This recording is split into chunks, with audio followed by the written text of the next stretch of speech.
Assalamualaikum warahmatullahi wabarakatuh. Ila khadratin Nabil Mustafa Rasulillah sallallahu alaihi wasallam wa ala ikhwanihi minal anbiya wal mursalin wal awliya wa syuhada wa syulihin wal malaikatul muqarrabin, khususan musannif handal kitab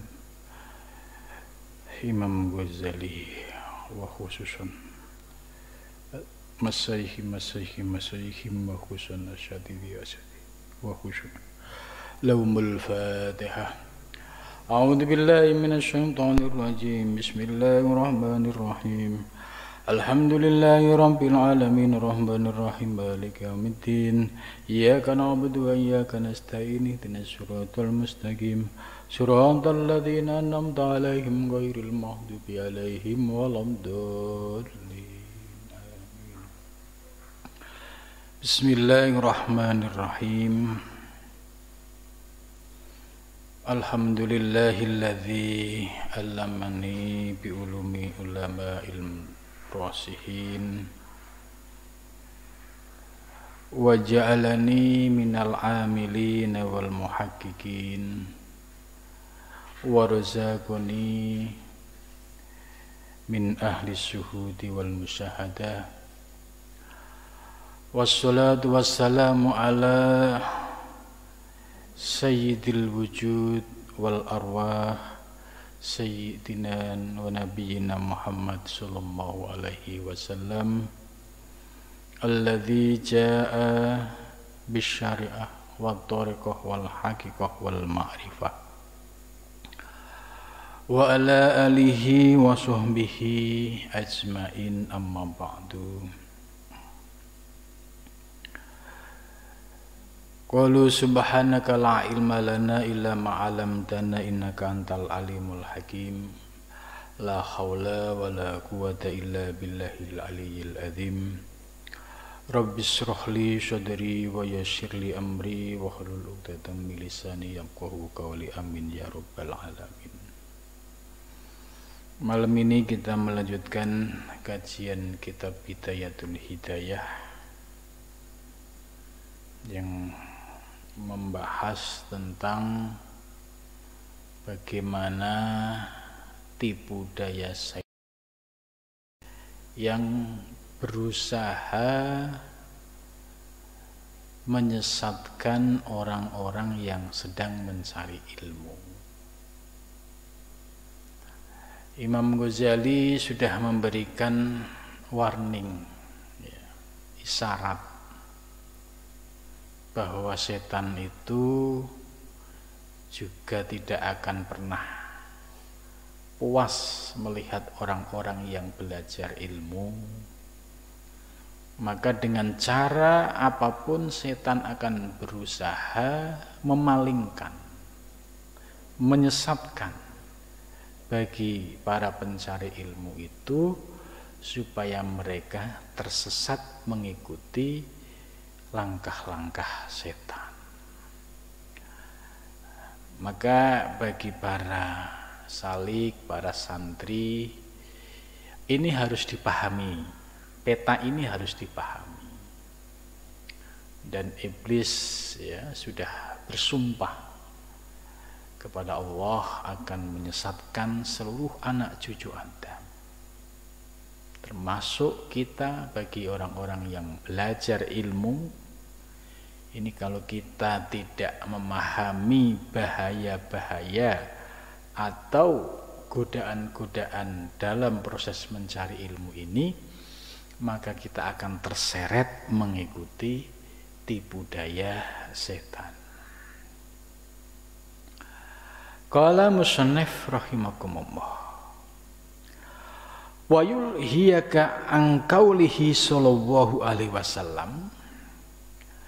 Wa yulhiyaka ini oleh Syekh Nawawi dijelaskan ayyaj'aluka syaitanu ghafilan.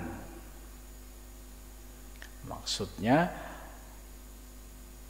setan itu akan memperdaya dirimu, para santri, para salik, supaya dirimu menjadi orang yang gofil, orang yang lupa, orang yang lalai. Kalau orangnya sudah lalai hatinya, maka mudah diperdaya oleh setan. Nah, ini harus diwaspadai.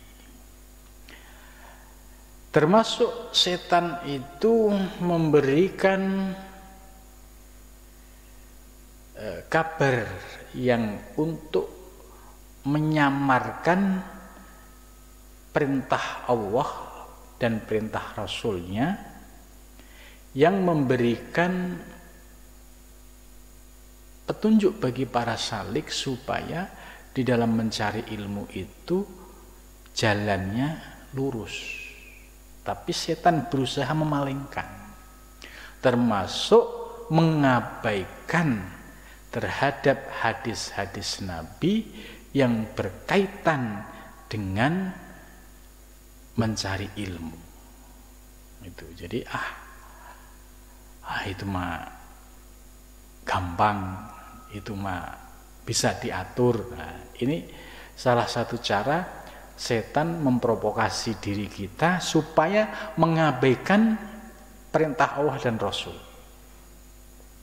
Termasuk mengabaikan hadis Nabi yang berkaitan dengan orang yang mencari ilmu tapi ilmunya tidak diamalkan. Nah ini. Wa yulhiyaka an qaulihi, dan supaya setan itu memperdaya dirimu lupa dari dawuh Kanjeng Nabi sallallahu alaihi wasallam, man itsdada ilman. Man barang siapa isdada yang tambah, ya siapa man apanya ilman ilmunya, walam yazdad dan tidak tambah, hudan petunjuknya, lam yazdad maka tidak tambah, minallah dari Allah, illa bu'dan kecuali semakin jauh. Ya, jadi ini jelas bahwa salah satu tipu daya setan yaitu supaya kita mengabaikan hadis ini. Hadis ini sebenarnya sangat menggugah, menyadarkan bagi orang-orang yang mencari ilmu.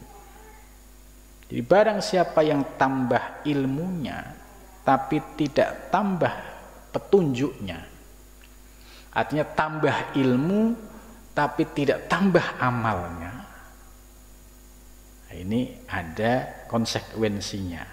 Maka Allah tidak akan menambah orang tersebut kecuali semakin jauh dari Allah. Nah, ini kalimat ini, hadis ini sangat penting bagi para santri, para salik yang belajar ilmu, ya khususnya ilmu terkait dengan ilmu tasawuf. Jangan sampai ilmu kita semakin bertambah tapi kita stagnan, nggak ada perbaikan. Apalagi sampai amalnya minus. Ya, amalnya minus itu ngajinya rajin, tambah ilmunya ya terus, tapi sholat 5 waktunya terabaikan. Jadi ukuran yang sederhana dulu. Kalau sampai ilmunya bertambah tidak tambah amalnya, apalagi sampai mengabaikan perintah Allah, ya dengan dalih macam-macam, ya apalagi dengan dalih ilmu hakikat, maka orang yang semacam ini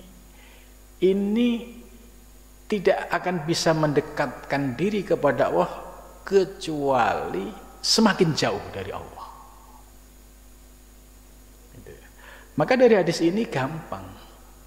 Kalau dia ngaku orang yang menuju Allah, tentu apa yang menjadi perintah Allah itu menjadi prioritas dalam hidupnya. Ya, sederhana saja, lihat sholat 5 waktunya.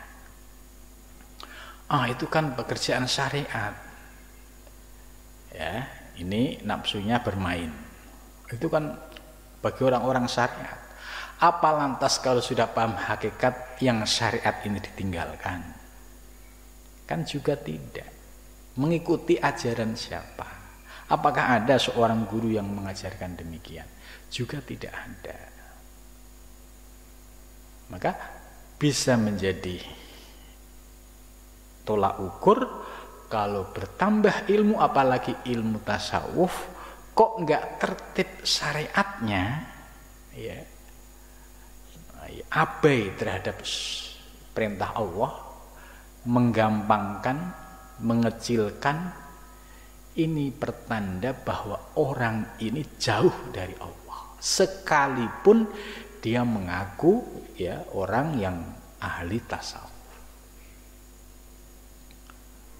Ini hadis yang dikutip oleh Imam Ghazali ini sangat penting. Sebab ya tadi, tipu daya setan itu ya dengan berbagai macam cara berusaha supaya kita bisa berpaling dari Allah. Termasuk ini hadis yang menyeramkan, makomku kan sudah beda gitu. Sholatku kan sudah beda. Nah, ini argumentasi ini muncul dari tipu daya hawa nafsu yang ada di dalam dirinya. Dan ini jelas sudah keluar dari jalan yang lurus. Maka luar biasa Imam Ghazali ini membentengi, ya, memberi bekal kepada para salik, para murid supaya benar-benar tertib. Apa yang disampaikan Imam Ghazali itu benar. Kalau orang yang mempraktekkan ilmu tasawuf ya di bawah bimbingan seorang guru, mursyid dan thariqah mutabaroh, itu bisa dilihat pasti tertib. Sholatnya ya tertib, ya semuanya tidak abai terhadap syariat. Tapi kalau ada orang belajar tasawuf, apalagi belajar hakikat, terus mabuk ilmu hakikat, akhirnya akan muncul perilaku-perilaku yang justru bertentangan dengan syariat. Nah, ini Imam Ghazali sudah membaca munculnya fenomena ya para salik, orang-orang yang belajar, padahal ini yang harus diwaspadai adalah bagian dari tipu daya setan yang akan menyesatkan para salik, para murid dari jalan Allah Subhanahu wa ta'ala. Ya, karena itu dengan dibekali hadis ini oleh Imam Ghazali menjadi pegangan kita. Saya tambah ilmu, kira-kira tambah amal enggak? Itu. Kalau saya tambah ilmu tidak tambah amal, ngeri sekali ini. Ya, termasuk kita orang yang dijauhkan oleh Allah. Ya, jangan sampai seperti itu. Ya, makanya kita selalu berdoa kepada Allah, memohon kepada Allah diberikan kemudahan memahami ilmu dan diberikan kemudahan mengamalkan. Ini permintaan seorang murid yang baik, ya. Nah, kemudian selanjutnya, wa an qaulihi, dan dari firman dan dari dawuh Kanjeng Nabi sallallahu alaihi wasallam, ya. Asyaddun nasi adzaban. Ini hadisnya ngeri-ngeri ini. Asyaddun nasi, ya, manusia yang paling banget, ya, paling berat. Apanya adzaban, siksanya? Yaumal kiamati, pada hari kiamat. Alimun, yaitu orang yang berilmu. Lam yang fa'huwah, yang tidak ya dimanfaatkan ilmunya oleh Allah, ya bi ilmihi, dengan ilmunya. Ini naudzubillah min dzalik, ya. Jadi menurut hadis ini asyaddun nasi adzaban yaumal qiyamati alimun lam yanfa'hu bi ilmihi. Jadi manusia yang paling berat siksanya di hari kiamat nanti yaitu orang yang berilmu tapi ilmunya tidak dimanfaatkan oleh Allah. Artinya dia punya ilmu tapi tidak bisa diamalkan untuk diri sendiri. Nah ini naudzubillah min dzalik. Jangan sampai kita seperti ini. Makanya ini Imam Ghazali luar biasa memberikan, ya istilahnya hentakan-hentakan bagi para salik supaya tidak merasa berilmu tinggi kemudian mengabaikan aturan syariat. Jangan sampai merasa ilmunya tinggi kemudian tingkah pola semaunya sendiri, merusak tatanan. Nah ini yang diingatkan oleh Imam Ghazali. Semestinya orang yang berilmu itu harus bisa menjadi teladan. Semestinya orang yang berilmu itu tertib di dalam syariatnya, ya. Jadi ini sederhana sekali sebagai indikator seorang salik yang menuju Allah. Kalau sampai ya ilmunya banyak tapi tidak dimanfaatkan oleh Allah, justru orang yang semacam ini akan mendapatkan siksa yang paling pedih. Ini naudzubillah min dzalik. Nah, dalam penjelasan sebelumnya Imam Ghazali sudah mengingatkan bahwa setan itu selalu mengajak ya, kita, ya, para murid, para salik itu untuk mengabaikan hadis-hadis yang semacam ini. Supaya apa? Supaya nafsunya bisa berleluasa, bisa sakar PDW, gitu. Leluasa, ada argumentasi, ada dalilnya. Yaitu dalil yang bersumber dari hawa nafsunya. Itu maka kalau kita lihat bagaimana para kiai-kiai, ya, yang mereka itu luar biasa dari sisi ya istiqomah di dalam menjaga perintah-perintah Allah, ya. Ini yang harus bisa kita jadikan sebagai teladan, ya, begitu luar biasanya menjaga perintah-perintah Allah, ya, dengan sangat disiplin, dan inilah yang bisa menjadi rujukan para murid. Kenapa? Insya Allah selamat.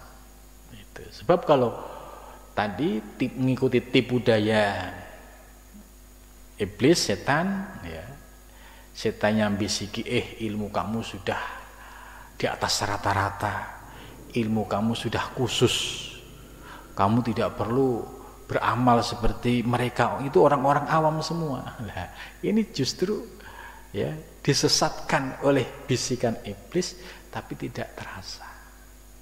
Maka kalau punya dasar kokoh yang seperti ini, ketika muncul bisikan-bisikan tadi bisa melawan. Oh tidak, ya, saya sebagai murid, sebagai seorang salik yang ngikutin aturan yang semestinya, tidak berargumentasi dengan ilmunya yang sudah diselimuti dengan hawa nafsu, dan ini berbahaya, ya.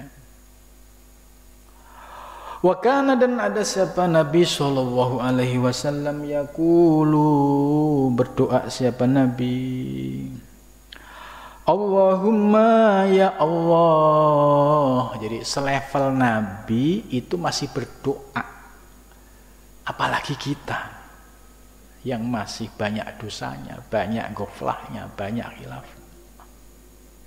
Maka kalau ada seorang murid salik, ya, kemelindi, doa aja gengsi, malu, bukan malu, gengsi, gitu. So merasa nggak butuh sama Allah, ya, merasa dirinya benar, merasa orang lain itu di bawah dirinya. Nah, ini bahaya. Ini tanda-tanda bisikan iblis sudah masuk menguasai diri seseorang. Nah, kita diajarkan oleh Imam Ghazali selevel Kanjeng Nabi Rasulullah sebagai khairul ummah, sebaik-baiknya manusia atau orang yang paling dekat dengan Allah, mengajarkan kepada kita untuk berdoa, Allahumma ya Allah, ini sesungguhnya aku berlindung bika denganmu, min ilmin dari ilmu, la yang fa'u yang tidak manfaat. Nah, ini doa yang bisa diamalkan, ya, dibaca ketika setiap sholat. Ini sangat bagus sekali. Allahumma inni a'udzubika min ilmin la yanfa. Ya Allah, aku berlindung kepadamu dari ilmu yang tidak manfaat. Wa qalbin, dan hati, la yahsya, yang tidak bisa khusyuk. Itu. Jangan sampai hati kita itu penuh dengan kesibukan-kesibukan duniawi, sehingga kita tidak bisa merasakan khusyuk, tenang pada saat ibadah menghadap Allah Subhanahu wa ta'ala. Jadi kita mohon kepada Allah, satu, ya, berlindung dari ilmu yang tidak manfaat. Yang kedua, wa qalbin la yasa, hati yang tidak bisa khusyuk. Yang ketiga, wa amalin, dan amal la yurfa, yang tidak diangkat, artinya amalnya ditolak. Dia beramal karena ada virus riya, maka amalnya tidak diterima oleh Allah, artinya ditolak. Sebab orang yang beramal kalau tidak disertai dengan ilmu, terutama ilmu batiniah, ilmu tasawuf, ini sangat sulit untuk bisa mencapai keikhlasan. Hadisnya jelas, innallaha la yaqbalu amalan fihi misqalu dzarratin min riya. Allah tidak akan menerima sebuah amal yang di dalamnya ada seberat biji sawi dari riya. Nah, ini kan kalau orang yang belum ngaji tasawuf, ya, riya itu apa nggak ngerti. Ya, dan ini bahaya, ini virus yang bahaya. Sebab, ya, seluruh amal ibadah kita bisa runtuh, bisa rontok, ya, kalau terselip riya. Ya, mau ibadah sholat harus riya dulu dengan manusia, mau membantu orang harus riak dulu dengan orang lain, gitu. Nah, ini jangan sampai kita punya amal tapi, ya, tidak diangkat oleh Allah, alias ditolak. Kemudian berikutnya, wa du'ain, dan doa la yusma, yang tidak didengar. Kita tiap hari doa, siang malam doa, tapi tidak didengar oleh Allah. Kenapa? Ya tentu kita harus koreksi ke dalam diri. Jangan-jangan masih banyak dosa kita. Jangan-jangan mungkin masih gelap hati kita. Jangan-jangan, nah, itu. Jangan sampai doa kita tidak didengar oleh Allah. Kalau doa tidak didengar, secara otomatis doa kita tidak dikabulkan oleh Allah Subhanahu wa ta'ala, ya. Nah, ini bisa diamalkan, ya, setiap ba'da sholat, ya, menjadi bagian dari doa kita. Allahumma inni a'udzu bika min ilmin la yanfa. Ya Allah, aku berlindung kepadamu dari ilmu yang tidak manfaat. Wa qalbin la yasa, dan hati yang tidak bisa khusyuk. Wa amalin la yurfa, dan amal yang tidak diterima atau amal yang tidak diangkat oleh Allah. Wa du'ain, dan doa la yusma, doa yang tidak didengar.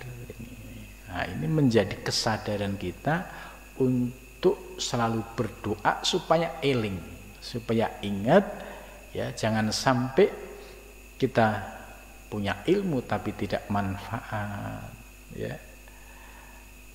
Punya hati tapi hati kita nggak bisa khusyuk, nggak bisa tenang.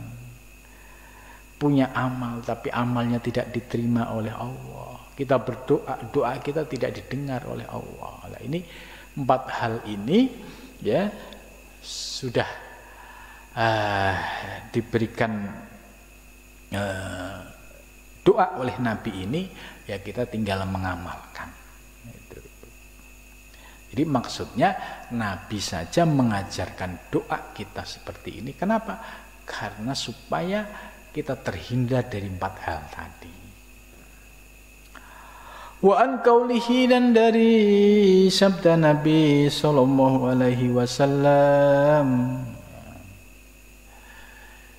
marortu, aku lewat, ini Kanjeng Nabi dawuh, marortu, aku lewat lailatan, pada satu malam, asra, ya, saat Nabi Isra, aku Isra bi denganku,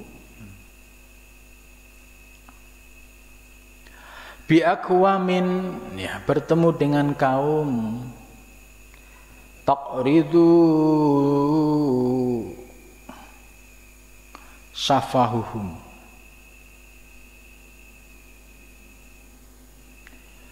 bimaqaridin minan nar. Jadi lidahnya itu digunting dengan gunting yang berasal dari api neraka. Ya, jadi lidahnya menjulur kemudian digunting dengan gunting dari neraka. Fakultu, maka aku bertanya. Jadi Nabi menyaksikan orang-orang yang semacam ini pada saat beliau Isra, ya, diberikan anugerah oleh Allah bisa melihat kondisi neraka, ketemu dengan banyak kaum. Salah satunya ada satu kaum yang lidahnya menjulur kemudian dipotong dengan gunting dari neraka. Fakultu, aku bertanya, man antum, siapa kalian? Gitu, Nabi bertanya. Qalu, mereka menjawab, kunna, sesungguhnya kami, ya, kunna, kami berada, na'muru, kami memerintah, bil khairi, dengan kebaikan, wala ta'tihi, dan tidak menjalaninya. Itu. Jadi ternyata orang ini ditanya, siapa kalian? Mereka menjawab, ya Nabi, kami ini dulu adalah orang-orang yang suka merintah kebaikan tapi tidak pernah mengamalkan sendiri. Wa nanha, dan kami melarang, anisyarri, dari keburukan, wa na'tihi, dan kami melakukannya. Ini jadi menyuruh orang untuk menjauhi keburukan tapi dirinya mengamalkan. Nah, ini hadis-hadis semacam ini harus menjadi penyadar ya, bagi para pencari ilmu. Oh iya, kalau saya punya ilmu nggak diamalkan, hadis Nabi mengancam demikian. Kalau saya menyuruh orang tapi saya tidak menjalankan, diancam oleh hadis Nabi, cerita orang-orang yang di neraka demikian. Sehingga akhirnya menjadi berhati-hati. Gitu. Fa'iyaka, maka takutlah kalian. Nah, ini diingatkan. Fa'iyaka, maka takutlah kalian. Ya miskin, wahai orang-orang miskin, ya. Karena ya posisi di akhirat, kondisi di neraka seperti itu, Ya semua nggak ada yang bisa dibanggakan. Antud'ina supaya kamu tunduk litaswirihi kepada pepaisnya setan ya. Jadi ini takutlah kalian ya hamba-hambaku para murid ya, supaya jangan mengikuti tunduk dengan tipu daya setan. Ailitat jenis setan al-kadhib alaika. Ya, jangan sampai kita mengikuti tipu daya setan yang bermacam-macam. Wa tadalla bihabli ghururihi, dan kamu akan sampai bihabli ghururihi dengan tali tipu dayanya. Jadi jangan sampai kalian ya terbawa oleh tali-tali yang atau jaring-jaring yang sengaja ditebarkan oleh setan.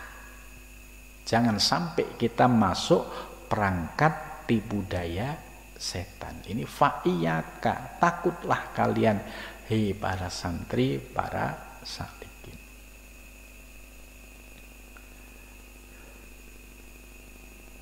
Fawailun, maka celakalah lil jahil, bagi orang yang bodoh. Nah, ini sekarang ya yang dicolek orang-orang yang bodoh. Orang yang bodoh tapi sok tahu gitu. Orang sudah bodoh nggak mau belajar. Ini juga ada ancamannya. Fawailul, maka celakalah lil jahil, bagi orang yang bodoh. Hai sulam ya ta'alam, sekiranya tidak mau belajar marotan sekali, wahidatan marotan wahidah ya sekali. Jadi ini juga sebagai pengingat bagi orang-orang yang masih bodoh kemudian tidak mau belajar ya, dengan berbagai macam alasan. Nanti saya kalau sudah tua baru ngaji. Ngaji apa? Ngaji tasawuf. Wah, saya kan masih muda. Apa memang salah kalau muda ngaji tasawuf gitu kan?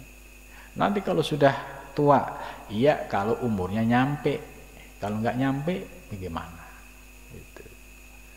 Jadi ada bisikan-bisikan setan itu yang sengaja ya masuk ke dalam diri kita, bisikin, ntar aja kamu masih muda gitu.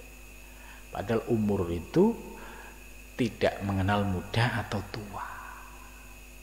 Maka di sini diingatkan oleh Imam Ghazali, fawainun lil jahil, celaka kalian orang-orang yang masih bodoh tapi tidak mau belajar sama sekali. Ya.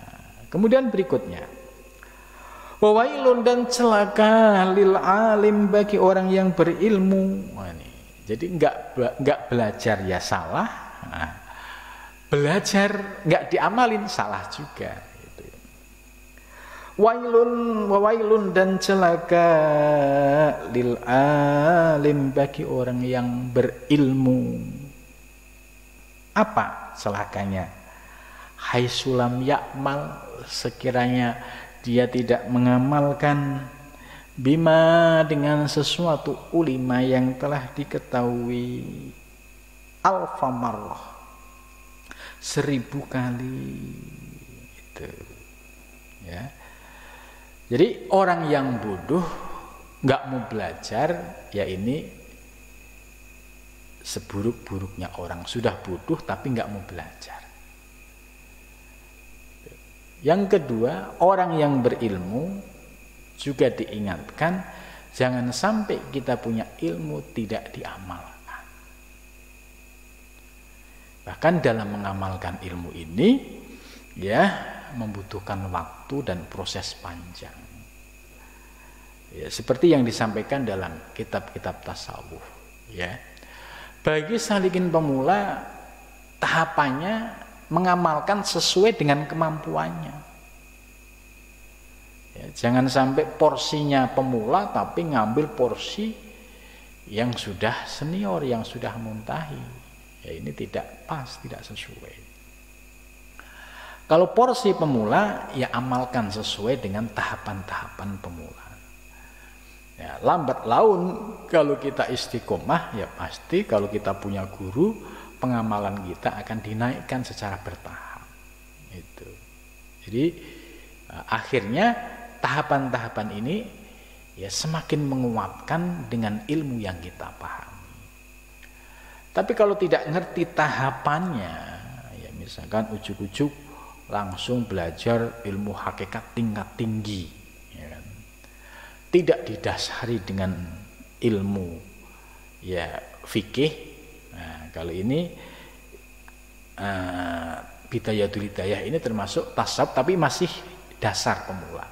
Tidak didasari dengan ilmu tasawuf yang untuk pemula, tidak didasari dengan ilmu fikih, kemudian langsung naik ke ilmu hakikat. Nah, ini sangat riskan sekali, sebab tadi iblis tidak akan pernah membiarkan. Nah, kalau dia nggak punya background ilmu syariat yang tertib, ilmu-ilmu dasar tasawuf yang tertib, kemudian langsung yang tinggi, itu pasti akan ya dipalingkan oleh iblis dengan berbagai macam cara. Yang sering terjadi yaitu tadi merasa ilmunya tinggi, kemudian sombong, angkuh, menganggap ulama ya semua dianggap di bawah makomnya, kemudian dia memakomkan diri ya. Terus dalam sisi amal tidak memberikan keteladanan dan contoh. Nah, ini bahaya seperti ini. Maka dengan ngaji Bidayah ini ya sebagai pondasi bagi orang-orang yang ingin belajar tasawuf, ingin mengamalkan tasawuf dan tarekat secara tertib. Jadi tahapannya ada, tidak ujuk-ujuk langsung tinggi kemudian nggak kuat nyonggo ilmunya, akhirnya rusak dengan sendirinya. Sholat kagak, zikir kagak, apa-apa kagak, tapi ngakunya dekat dengan Allah. Nah, ini resiko yang paling sering terjadi ini seperti ini. Maka dengan ngaji dari dasar secara tertib inilah kita akan dibimbing oleh Allah dengan ilmu dan amal supaya kita tertib di dalam syariat, thariqah, hakikat dan ma'rifahnya.